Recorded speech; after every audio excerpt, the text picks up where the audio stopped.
नमस्कार दोस्तों, राधे राधे। तो आज का video CA final indirect tax के लिए समरी वीडियो रहने वाला है। सर ये वीडियो क्या है? देखो क्या होता है कि जब हम इनडायरेक्ट टैक्स पढ़ते हैं तो उसके अंदर बहुत सारी छोटी छोटी मॉनेटरी लिमिट्स आती हैं। कहीं पे सर 1000, कहीं पे 10,000, कहीं पे अप टू, कहीं पे मोर देन, कहीं पे लेस देन, ऐसे बहुत जगह पे जो है लिमिट्स आते हैं मॉनेटरी टर्म्स के अंदर। तो क्या होता है, हम उस पर कंफ्यूज हो जाते हैं, हमें एक जगह पे कंपाइल नहीं मिल पाते, हम कंफ्यूज हो जाते हैं और उससे हमारे मार्क्स कट जाते हैं। डिस्क्रिप्टिव में भी, एमसीक्यूज में भी कहीं ना कहीं पे वो लिमिट अगर यूज में आ रही है, मैंने लेस की जगह उसको अगर इक्वल याद रख लिया तो भी गलत हो जाएगा। तो सर मैं उस चीज का सॉल्यूशन करने वाला हूं यहाँ पे इनडायरेक्ट टैक्स के अंदर। जहां पे भी आपकी जो मॉनेटरी लिमिट्स हैं वो सारी मॉनेटरी लिमिट्स मैं आपको एक जगह पे क्या कर दूंगा, यहाँ पे रिकॉल करवा दूंगा। कौन कौन सी जगह पे क्या क्या लिमिट है उसके बारे में हम यहाँ पे बात करने हैं बहुत ही शॉर्ट में, और उसके बाद मैं आपको इसके बारे में एक लॉजिक भी बताऊंगा। चलिए बात करते हैं, चैप्टर वाइज मैंने इसको बाइफिकेट किया है। सबसे पहले supply under GST chapter.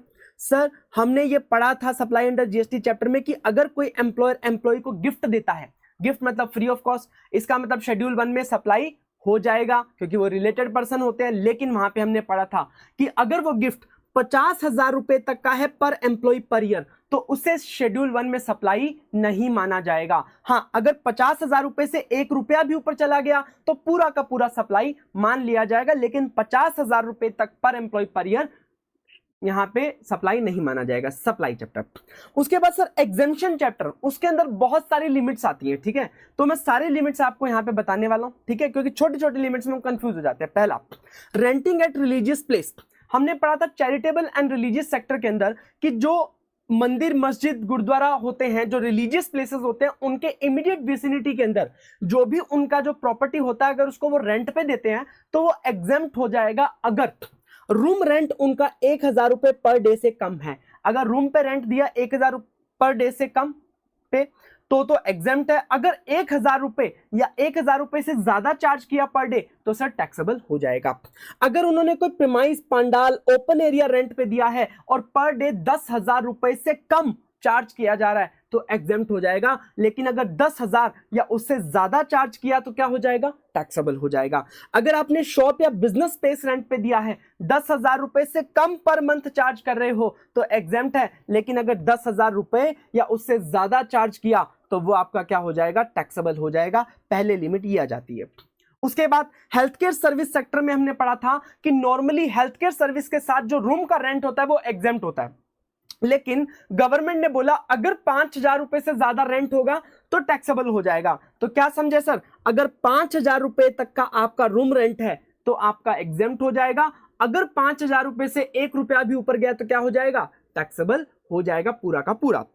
Accommodation services, आपने किसी स्टूडेंट को स्टूडेंट रेजिडेंस में या मान लीजिए कोई पीजी वगैरह में, हॉस्टल्स में अगर 20,000 rupees per person per month तक के रेंट पे और कंटिन्यूस 90 डेज के लिए आपने उसको रेंट पे दिया है तो एग्जेम्प्ट हो जाएगा। लेकिन अगर 20,000 रुपए से 1 रुपया भी ज्यादा चार्ज किया पर मंथ तो पूरा का पूरा टैक्सेबल हो जाएगा।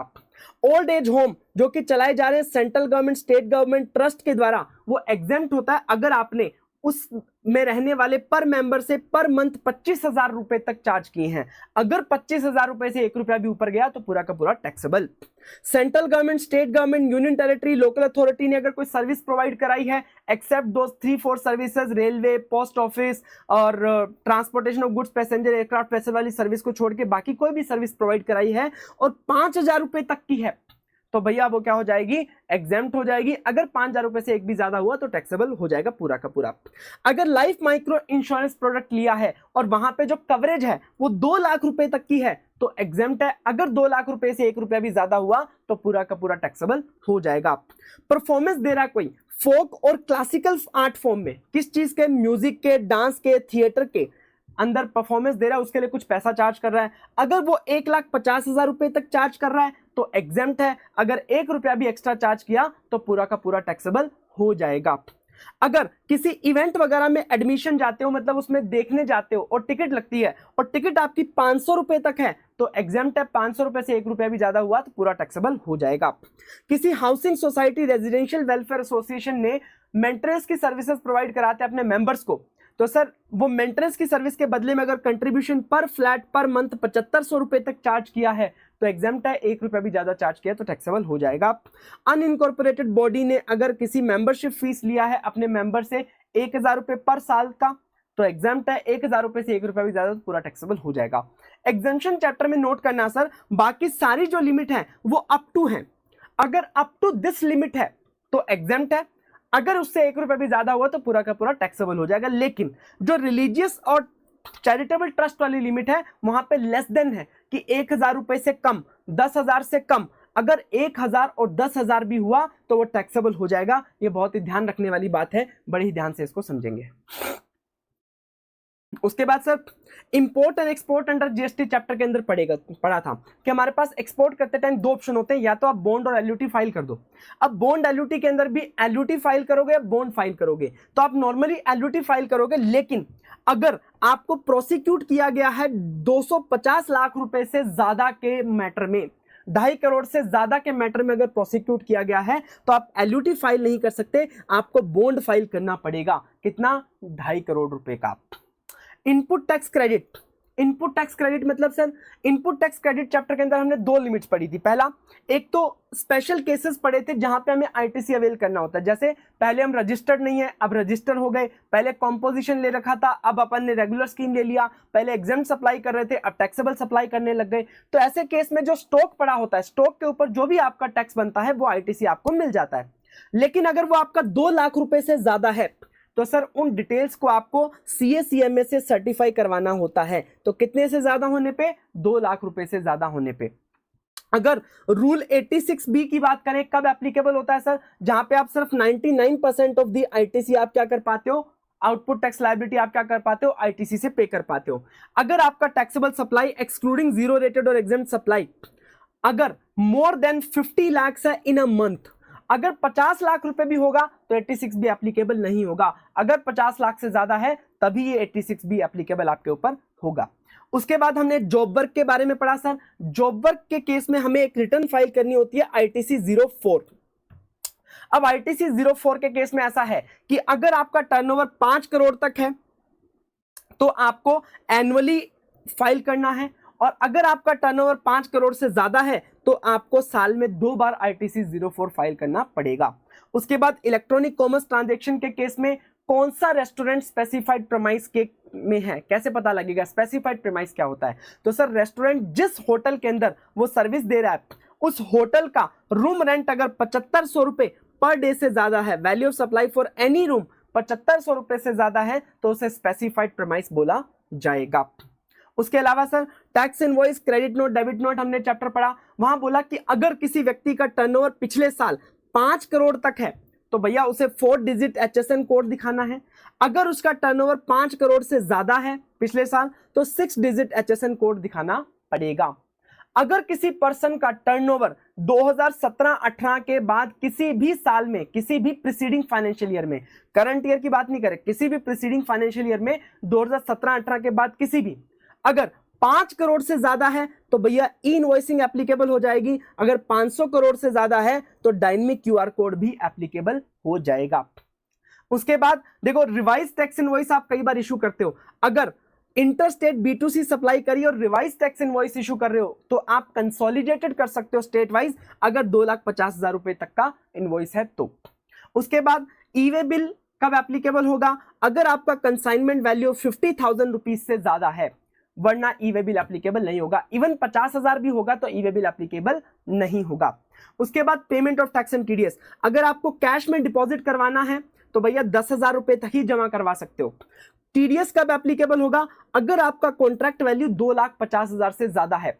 अगर 2,50,000 भी है, ध्यान रखना एक्सक्लूडिंग ऑफ GST, अगर 2,50,000 भी है तो यहां पे TDS एप्लीकेबल नहीं होगा। अगर 2,50,000 से ज्यादा होगा तभी TDS एप्लीकेबल होगा। उसके बाद सर रिटर्न चैप्टर में देखें तो GSTR 1 में आपको इनवॉइसेस दिखाने होते हैं, तो आप इंटरस्टेट B2C सप्लाई के लिए कंसोलिडेटेड इनवॉइस दिखा सकते हो अगर 1 लाख रुपए तक के इनवॉइसेस हैं तो। उसके बाद GSTR 9 कब फाइल करनी है? अगर आपका उस साल का एग्रीगेट टर्नओवर 2 करोड़ से एक्सीड कर जाता है तो। GSTR 9C कब फाइल करनी है? अगर आपका एग्रीगेट टर्नओवर 5 करोड़ से एक्सीड कर जाता है तो। QRMP स्कीम कब मिलेगा? अगर आपका टर्नओवर 5 करोड़ तक है तो। वरना क्यूआरएमपी स्कीम नहीं मिलेगा। और क्यूआरएमपी स्कीम मिलेगा तो इनवॉइस फर्निशिंग फैसिलिटी का यूज करोगे, उसमें पर मंथ 50 लाख रुपए तक के इनवॉइस आप दिखा सकते हो। क्लियर है सर? चलिए उसके बाद refund chapter sir, minimum refund कितना होना चाहिए क्लेम करने के लिए? सर मिनिमम 1000 रुपए का रिफंड होगा तभी आपको रिफंड मिलेगा, वरना रिफंड नहीं मिलेगा पर टैक्स हेड। उसके बाद सर अगर मान लीजिए आपका रिफंड 2 लाख रुपए से ज्यादा है तो आपको प्रूफ करना पड़ेगा कि कहीं वहां पे अनजस्ट एनरिचमेंट तो नहीं है, उसके लिए आपको सीएसीएमए का सर्टिफिकेट लेना पड़ेगा। ध्यान रखना सीएसीएमए के सर्टिफिकेट कब लगते हैं? जब मोर देन 2 लाख का केस हो, अवेलमेंट ऑफ क्रेडिट में भी और रिफंड ऑफ टैक्स के केस में भी। उसके बाद डिमांड एंड रिकवरी चैप्टर, आपको शोकॉज नोटिस कब इशू किया जाएगा डिपार्टमेंट के द्वारा? अगर आपका अमाउंट 1000 रुपए या उससे ज्यादा है। अगर 1000 से कम होगा तो आपको कोई शोकॉज नोटिस इशू नहीं किया जाएगा। आपको अगर इंस्टॉलेशन फैसिलिटी लेनी है, नॉर्मली इंस्टॉलमेंट फैसिलिटी मिलता नहीं है जीएसटी में, अगर देना है तो भैया कमिश्नर दे सकता है। अगर मिनिमम 25,000 रुपए का लायबिलिटी होना चाहिए, 25,000 रुपए से कम का लायबिलिटी है तो इंस्टॉलमेंट फैसिलिटी आपको देगा ही नहीं कमिश्नर। उसके बाद सर शोकॉज नोटिस जो इशू किए जाते हैं वो हर किसी की पावर होती है कि भैया सुपरिटेंडेंट इशू करेगा या उसका सीनियर एसीडीसी इशू करेगा, असिस्टेंट कमिश्नर, डेप्यूटी कमिश्नर, या उसका सीनियर जॉइंट कमिश्नर या एडिशनल कमिश्नर इशू करेगा। वो डिपेंड करता है कितने का शोकॉज नोटिस है। अगर शोकॉज नोटिस में 10 लाख रुपए तक का अमाउंट है सीजीएसटी के अंदर तो भैया सुपरिटेंडेंट इशू कर सकता है। अगर 10 लाख रुपए से ज्यादा है लेकिन 1 करोड़ तक है तो assistant commissioner, deputy commissioner issue कर सकता है। और अगर 1 करोड़ से ज्यादा है तो भैया जॉइंट कमिश्नर और एडिशनल कमिश्नर जो है इशू करेगा। उसके बाद sir appeal and revision chapter में कितना मैक्सिमम प्री डिपॉजिट हो सकता है? मैक्सिमम 20 करोड़ का प्री डिपॉजिट हो सकता है सीजीएसटी के अंदर और इक्विवेलेंट हो सकता है एसजीएसटी के अंदर, और आईजीएसटी में दुगना हो जाएगा। ध्यान रखना अपीलेंट अथॉरिटी के केस में भी और अपीलेट ट्रिब्यूनल के केस में भी, दोनों ही केसेस में 20 करोड़ का मैक्सिमम टाइम दिया गया है लिमिट। उसके बाद अगर आपका मैटर 50,000 रुपए तक का है तो भैया जो अपीलेट ट्रिब्यूनल है वो आपकी अपील को एडमिट करने से रिफ्यूज कर सकता है कि भैया छोटा मोटा मैटर है, मेरे पास क्यों लेके आ रहे हो। अगर मान लीजिए 50 लाख रुपए तक का मैटर है तो नॉर्मली अपीलेट ट्रिब्यूनल में एक टेक्निकल मेंबर बैठता है, एक जुडिशियल मेंबर बैठता है, बैठ के सुनते हैं दोनों। लेकिन अगर 50 लाख रुपए तक का मैटर है तो सिंगल मेंबर भी सुन सकता है अपीलेट ट्रिब्यूनल में मैटर। उसके अलावा सर सीबीआईसी ने अपने एम्प्लॉइज जो कि डिपार्टमेंट के अधिकारी हैं उनके ऊपर रेस्ट्रिक्शन लगा रखा है कि आप हर केस में जाकर के अपील फाइल मत करना। वहां पे कुछ लिमिट दी गई है कि अगर इस लिमिट से ज्यादा का अमाउंट है तभी आप अपील फाइल करना। तो बोला है कि डिपार्टमेंट तभी अपील फाइल करेगा जीएसटी 80 में अगर 20 लाख रुपए से ज्यादा का अमाउंट होगा। हाई कोर्ट में तभी अपील फाइल करेगा जब 1 करोड़ से ज्यादा का अमाउंट होगा। सुप्रीम कोर्ट में तभी फाइल करेगा अगर 2 करोड़ से ज्यादा का अमाउंट होगा तो। ठीक है सर, ये दिया गया है। ये तो बात थी जीएसटी के अंदर। अब हम बात करें कस्टम की। कस्टम में क्या क्या दे रखी है बात करते हैं। देखो कस्टम में सिंपल है, अगर 100 रुपए तक का कस्टम है तो भैया वो क्या हो जाएगा, एग्जेम्प्ट हो जाएगा। 100 रुपए तक अगर आपकी कस्टम ड्यूटी कैलकुलेट होती है, आपको एमसीक्यूज में दिया जा सकता है कि 100 रुपए कस्टम ड्यूटी आ रही है तो फिर आपका कस्टम ड्यूटी पेबल कितना हो जाएगा, निल हो जाएगा, 0 हो जाएगा। उसके बाद सर बैगेज के केस में हमने बहुत सारी लिमिट्स पढ़ी थी। किसमें सर, जनरल फ्री अलाउंस था, जहां पे जनरल ड्यूटी फ्री अलाउंस वहां पे था कि अगर फॉरेन ओरिजिन का टूरिस्ट है, ठीक है, और वो नेपाल, भूटान, म्यांमार के अलावा किसी देश से आ रहा है तो भैया 15,000 रुपए तक का उसको जनरल फ्री अलाउंस दिया जाएगा। लेकिन अगर इंडियन टूरिस्ट है या Indian resident, Indian origin tourist वगैरह है, बाकी कोई भी आए तो उसे 50,000 रुपए तक का जो है जनरल फ्री अलाउंस दिया जाएगा। अगर चाहे फॉरेन ओरिजिन हो, इंडियन हो, अगर वो नेपाल, भूटान, म्यांमार से आ रहा है तो 15,000 रुपए तक का ही जनरल फ्री अलाउंस मिलेगा। रूल 3-4 की हम बात करते थे, 3 की बात करते थे। उसके बाद jewellery allowance. Sir jewellery allowance में मिलता है, अगर कोई लेडी आउट ऑफ इंडिया से इंडिया में आ रहा है, ठीक है, तो उसे 1 लाख रुपए तक का जनरल अलाउंस मिलता है ज्वेलरी के अंदर। 40 ग्राम तक का जो है वो ज्वेलरी ला सकती है। और अगर है जेंटलमैन तो उसे भैया 50,000 रुपए तक जनरल फ्री अलाउंस मिलता है और 20 ग्राम का जो है वेट वहां पे होना चाहिए। ये तभी मिलेगा अगर वो 1 साल से ज्यादा आउट ऑफ इंडिया रह करके इंडिया में आ रहे हैं तो। उसके अलावा सर ट्रांसफर ऑफ रेजिडेंस, अगर आप अपना रेजिडेंस ट्रांसफर कर लेते हो, पर प्रोफेशन में थे परमानेंट, वहां से आप डायरेक्टली इंडिया शिफ्ट हो रहे हो, तो ऐसे केस में सर आपको कुछ और एक्स्ट्रा अलाउंस मिलते हैं। अगर आप आउट ऑफ इंडिया 6 महीने तक रह करके आए हो, 3 महीने से ज्यादा, तो 60,000 रुपए तक का। 1 साल तक रह के आए हो तो 1 लाख रुपए तक का, 2 साल तक रह के आए हो तो 2 लाख रुपए तक का, और 2 साल से भी ज्यादा अगर रह के आए हो तो सर 5 लाख रुपए तक का जो है आपको एक्स्ट्रा अलाउंस मिल जाएगा। उसके बाद अगर कोई क्रू मेंबर है जो हवाई जहाज उड़ा के लेके जा रहे हैं, उनके साथ क्रू जा रहा है, वो लोग हर ट्रिप में आते वक्त अपने साथ चॉकलेट, चीज, कॉस्मेटिक, पैटी गिफ्ट, छोटे मोटे गिफ्ट्स वगैरह ला सकते हैं 1500 रुपए तक के, ये एक लिमिट दी गई है। उसके बाद सर अगर कस्टम ड्यूटी पे कर रहे हो और 10,000 रुपए पर बिल ऑफ एंट्री या उससे ज्यादा है तो आपको इलेक्ट्रॉनिकली ही पे करना पड़ेगा, आप डायरेक्टली पे नहीं कर सकते, इलेक्ट्रॉनिकली पोर्टल के थ्रू ही पे करना पड़ेगा। रिफंड क्लेम करना चाहते हो तो मिनिमम 100 रुपए का रिफंड होना चाहिए, तभी आप क्लेम कर पाओगे, वरना नहीं कर पाओगे। ये आपकी लिमिट्स थी। अब एक बात ध्यान रखना सर, हर जगह पे कहीं पे तो सर अप टू है, कहीं पे है मोर देन। सर इसका लॉजिक क्या है? देखो, जहां पे भी गवर्नमेंट आपको जो बेनिफिट दे रही है, बेनिफिट किनको देगी? लोअर वालों को, कम वालों को। तो हमेशा जहां पे भी गवर्नमेंट ने कोई बेनिफिट दिया है वो वहां पे जो लिमिट होगी वो अप टू होगी, कि अप टू अगर 1000 है, 50,000 है, अप टू 1 लाख है तो बेनिफिट मिलेगा। जहां पे भी गवर्नमेंट आपके ऊपर कोई ऑब्लिगेशन क्रिएट कर रही है, ऑब्लिगेशन किन के ऊपर क्रिएट की जाएगी सर? बड़े लोगों के ऊपर। तो सर इसका मतलब वहां पे हमेशा मोर देन वाली लिमिट होगी। फॉर एग्जांपल, जब भी आपको एग्जेम्पशन दिया जा रहा है तो क्या बोला जा रहा है? Up to this amount. या मान लीजिए आपको कहीं पे बोला जा रहा है कि क्यूआरएमपी स्कीम मिल जाएगा। अब क्यूआरएमपी स्कीम आपके लिए फायदे का सौदा है, गवर्नमेंट तभी देगी अगर 5 करोड़ तक का टर्नओवर है। तो छोटे लोगों को बेनिफिट दिया जाएगा और बड़े लोगों को ऑब्लिगेट किया जाएगा। अब मान लीजिए जीएसटीआर 2 फाइल करनी है, जीएसटीआर 9C फाइल करनी है, जीएसटीआर 9 फाइल करनी है, तो यहाँ पे लिमिट दी गई है 2 करोड़ 5 करोड़। या फिर मान लीजिए आपको ई-वे बिल भरना है कि नहीं भरना, तो यहाँ पे मोर देन 50,000 की लिमिट दी गई है। यहाँ पे आपको ई इनवॉइसिंग करना है, डायनेमिक क्यूआर करना है, मोर देन की लिमिट है। तो जहां पे भी आपके ऊपर कोई एडिशनल ऑब्लिगेशन डाली जाएगी वहां पे मोर देन का जो है आपको लिमिट मिलेगा। ये आपका लॉजिक है, ये आपको समझ में आना चाहिए। बाकी लिमिट सारी मैंने ऊपर आपको डिस्क्राइब कर दी है। इसका जो पीडीएफ है, ये पीडीएफ आपको मिल जाएगा मेरे टेलीग्राम चैनल के ऊपर, सीए सुरेंद्र मित्तल नाम से जो टेलीग्राम चैनल है वहां पे मैं अपलोड कर दूंगा। ठीक है सर।